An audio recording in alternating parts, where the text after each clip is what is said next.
The following quote is from Stop the World, the autobiography of Winnie Ewing. This text is from Chapter 14. The Scottish Parliament is hereby reconvened.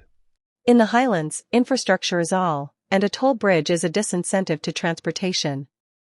But the scheme that had done the most for our infrastructure had been Objective 1, and when this finished as a result of UK government indifference, the prospects for continued improvement were much diminished.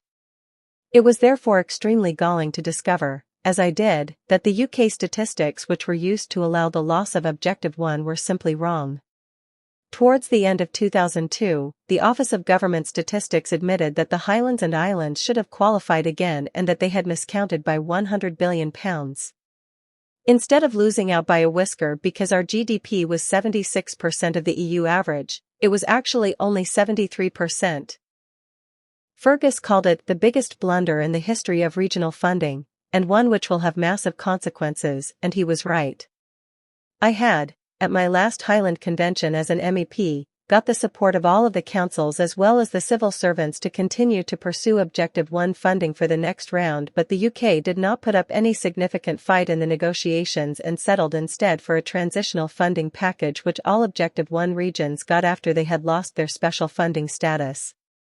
The UK government claimed that they had pulled off a huge coup in securing the transitional package, but in fact it only confirmed that Objective 1 status had been lost by that government. Government ministers had just accepted the unacceptable without questioning the basis of the information they had received. In other words, once again they did not try hard enough. And now we knew that if they had tried, and had used the right figures, they would have won. Nonetheless, Highland representatives of the SNP have kept trying. In December 2003, Margaret Ewing raised the issue with the First Minister and asked once more if he would rectify the situation. No other self-respecting European state would ever have got into this situation, and certainly Scotland would never have been in it had it been able to present its own case in Europe, rather than having to rely on representation by those who couldn't care less.